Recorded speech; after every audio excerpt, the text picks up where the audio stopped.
आप सभी विद्यार्थियों का सरस्वती सीनियर सेकेंडरी स्कूल की तरफ से जो कक्षाएं चल रही है उनका स्वागत है। और आप सभी अध्ययन कर रहे होंगे, ऐसा विद्यालय अपेक्षा करता है। तो लगातार रिवीजन प्लस अध्ययन भी होना चाहिए। अपने पिछले सेशन में जो 5वां पाठ चल रहा था दैनिक जीवन में रसायन, उसमें हमने पढ़ा था अम्ल क्षार किसे कहते हैं, उसकी परिभाषा हो गई, उसके अपने उदाहरण हो गए। उसके बाद हमने उदासीनीकरण अभिक्रिया के बारे में पढ़ा था कि अम्ल और क्षार परस्पर अभिक्रिया करके लवण तथा जल का निर्माण करते हैं, तो उसे उदासीनीकरण अभिक्रिया कहते हैं। उसका उदाहरण हमने पढ़ लिया था HCl प्लस NaOH, सामने बनेगा NaCl और जल। फिर उसके बाद में हमने पढ़ा था क्रिस्टलन जल किसे कहते हैं, तो लवण के इकाई सूत्र में उपस्थित जल के निश्चित अणुओं की संख्या को क्रिस्टलन जल कहते हैं। फिर उसके बाद में हमने एक जो है अम्लों और क्षारों को परिभाषित करने के लिए एक अवधारणा का अध्ययन किया था। उस अवधारणा का नाम है आर्यनियस सिद्धांत।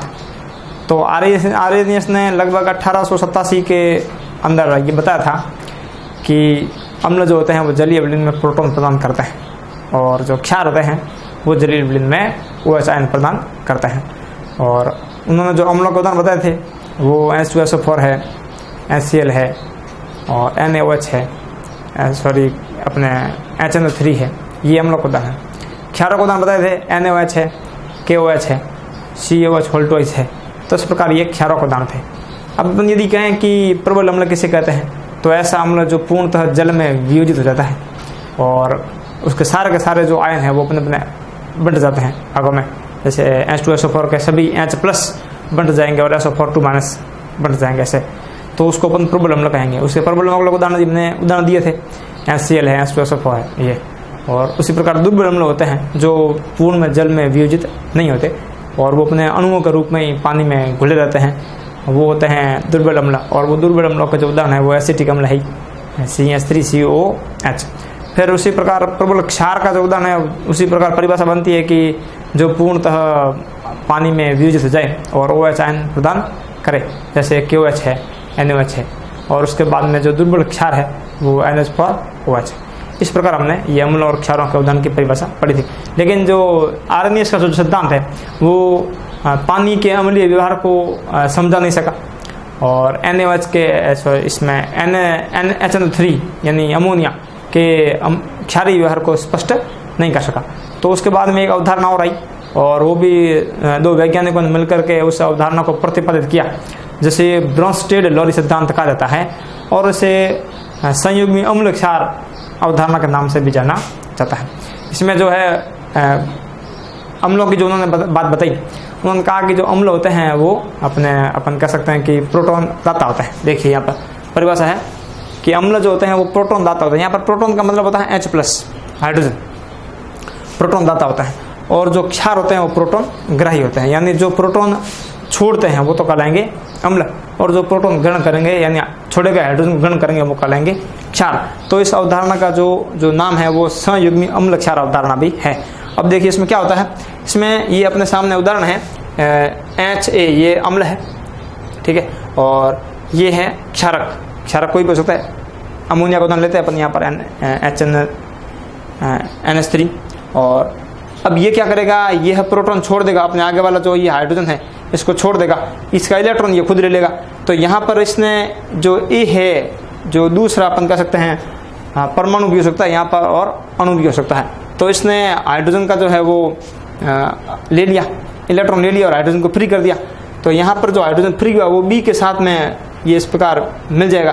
तो ये मिलकर के इस प्रकार ये निर्माण करेगा। ये संयुग्मी क्षार है और यहाँ पर बन जाएगा संयुग्मी अम्ल, यहाँ पर Hb+ है। तो इस प्रकार ये यहाँ पर इसका वो निर्माण हो जाएगा। तो जो हाइड्रोजन छोड़ने वाला है उसको अपन कहेंगे अम्ल और जो ग्रहण करने वाला है वो क्षारक। तो इस प्रकार यहाँ पर इसके ऊपर चूंकि इसने इसका इलेक्ट्रॉन ले लिया है हाइड्रोजन का, तो यह संयुग्मी क्षार है, ये इसका संयुग्मी क्षार है और ये जो है इसका संयुग्मी अम्ल कहलाता है। अब इसका उदाहरण ले लेते हैं अपन।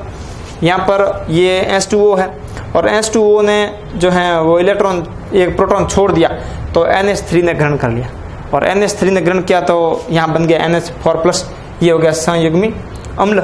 और ये संयुग्मी अम्ल है किसका, इसका संयुग्मी अम्ल और ये हो जाएगा संयुग्मी क्षार। तो इस प्रकार इन्होंने ये अवधारणा दी।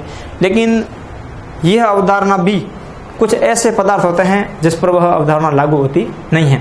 और वो कौन कौन से पदार्थ हैं?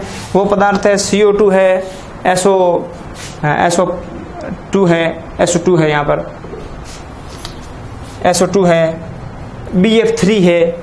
ये किस कारण अम्लीय व्यवहार प्रदर्शित करते हैं, उसको यह ब्रोंस्टेड लोरी जो है अवधारणा वो उसको स्पष्ट नहीं कर सकी। इसलिए उसको स्पष्ट करने के लिए एक अवधारणा और आई जिसको बोलते हैं लुईस संकल्पना। अभी वर्तमान में जो है वो लुईस संकल्पना प्रचलित है, हालांकि वो भी प्रचलित है लेकिन ज़्यादा इसको काम में लेते हैं लुईस संकल्पना। तो लुईस जो नाम के वैज्ञानिक थे उन्होंने जो है वो बात बताई अम्ल क्या होते हैं। अम्ल वे पदार्थ हैं जो इलेक्ट्रॉन युग्म ग्रहण करते हैं, यानी इलेक्ट्रॉन युग्म ग्रहण करने वाले पदार्थों को अम्ल कहा जाता है। और जबकि क्षार वे पदार्थ हैं जो इलेक्ट्रॉन युग्म त्यागते हैं। इलेक्ट्रॉन युग्म ग्रहण करने वाले पदार्थों को अम्ल और इलेक्ट्रॉन युग्म त्यागने वाले पदार्थों को क्षार कहा जाता है। यानी अपन इसको किस में शामिल कर सकते हैं कि जिसके पास में इलेक्ट्रॉन युग्म ग्रहण कौन करेगा, जिसके पास में पहले से इलेक्ट्रॉनों की क्या है, कमी है, तो वो इलेक्ट्रॉन युग्म ग्रहण करते हैं। या जिसके ऊपर धनावेश है, प्लस आवेश है, तो अपने 9वीं कक्षा में हमने पढ़ा था कि जिसके ऊपर जिसमें प्लस आवेश हो, धन हो, तो उसे धनायन कहा जाता है।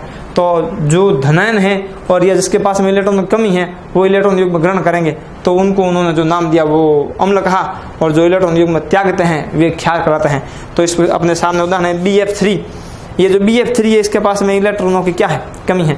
और अपन जानते हैं नाइट्रोजन के जो बाह्य कोश में 5 इलेक्ट्रॉन होते हैं, उसमें 5 इलेक्ट्रॉन में से 3 के साथ में तो वो हाइड्रोजन के साथ में साझा करता है, तो ये बन जाता है हमारे सामने NH3। और जो 2 शेष इलेक्ट्रॉन होते हैं वो इसके साथ में सहसंयोजक बंध बनाता है। सहसंयोजक बंध भी हमने 9वीं कक्षा में पढ़ा था, लास्ट वन लगभग टॉपिक था सहसंयोजक बंध, उपसहसंयोजक बंध, आयनिक बंध, इस प्रकार का टॉपिक था। तो जो नाइट्रोजन है ये NH3, ये नाइट्रोजन के जो पास में 2 इलेक्ट्रॉन युग्म है, इलेक्ट्रॉनों का जोड़ा है, पेयर है। तो ये जो जोड़ा है वो B के साथ में जो है वो उपसहसंयोजक बंध, ये भी चिन्ह हमने पढ़ा था कि जो ये उपसहसंयोजक बंध का चिन्ह होता है। तो यह BF3 के साथ में नाइट्रोजन उपसहसंयोजक बंध बना रहता है। तो यहाँ पर जो अमोनिया है, ये अमोनिया इलेक्ट्रॉन युग्म त्यागने का काम करता है। इसलिए अपन कह सकते हैं कि अम्ल वे पदार्थ है जो इलेक्ट्रॉन युग्म ग्रहण करते हैं। तो इलेक्ट्रॉन युग्म ग्रहण करने वाला जो होता है वो तो होगा अम्ल और त्यागने वाला होगा क्षार। तो इससे अमोनिया का व्यवहार जो यहाँ पर ये अमोनिया जो है ये क्षार रूप में प्रदर्शित है ना, तो ये यही कहता है कि जो इलेक्ट्रॉन युग्म त्यागता है वो कहलाएगा अपने क्षार, और जो ग्रहण करता है वो कहलाएगा अम्ल। तो यहाँ पर BF3 जो है ये BF3 अपवाद है। ये संयुग्मी अम्ल क्षार अवधारणा जो है वो BF3 के अम्लीय व्यवहार को स्पष्ट नहीं कर सकी, लेकिन लुईस ने बता दिया कि इलेक्ट्रॉन युग्म ग्रहण करने वाला वो है वो अम्ल होता है। तो इस प्रकार ये लुईस अवधारणा के द्वारा इस ये जो अपवाद थे उनका स्पष्टीकरण हो गया। यहाँ पर ये BF3 NH3 द्वारा इलेक्ट्रॉन युग्म ग्रहण कर लिया गया है। और लेकिन इसके अब उदाहरण में अपन कह सकते हैं कि कौन से लुईस अम्ल है। बोर्ड की परीक्षा में कई बार पूछ सकते हैं कौन से लुईस अम्ल है, कौन से लुईस क्षार है। तो एक लुईस अम्ल का, एक लुईस क्षार का अपने को उदाहरण चाहिए। तो यहाँ पर BF3 जो है वो लुईस अम्ल है क्योंकि इलेक्ट्रॉन युग्म ग्रहण करता है। AlCl3 एल्यूमिनियम क्लोराइड ये भी इलेक्ट्रॉन युग्म ग्रहण करता है। उसी प्रकार Mg++ जिसको मैग्नीशियम आयन बोलते हैं वो भी इलेक्ट्रॉन युग्म ग्रहण करता है, क्योंकि यही बताया है कि जो इलेक्ट्रॉन युग्म ग्रहण करने वाले हैं वो अम्ल हैं और त्यागने वाले वो क्षार है। तो यहाँ पर ये BF3 है, AlCl3 है, Mg2+ है और Na+ है। ये इलेक्ट्रॉन युग्म ग्रहण करने वाले होते हैं, इसलिए इनको इलेक्ट्रॉन ग्रहण करने वाले होते हैं, इसलिए इनको क्या कहा जाता है, अम्ल कहा जाता है। उसी प्रकार इनको क्षार क्यों कहा, क्योंकि जो पानी है H2O है, NH3 है और उसी प्रकार OH इनवर्स है, हाइड्रोक्सिल आयन है और क्लोराइड आयन है, इनके पास में चूंकि इलेक्ट्रॉनों की अधिकता होती है इसलिए इलेक्ट्रॉन दे सकते हैं। और अपन जानते हैं जो इलेक्ट्रॉन देते हैं वो किस श्रेणी में आते हैं, वो क्षार की श्रेणी में आते हैं। तो अपने आज का प्रश्न क्या बनता है, आज का प्रश्न ये बनता है कि ब्रोंस्टेड लोरी तथा लुईस संकल्पना को समझाइए। तो अपने कॉपी में काम करना है और लगातार रिवीजन जारी रखना है। धन्यवाद।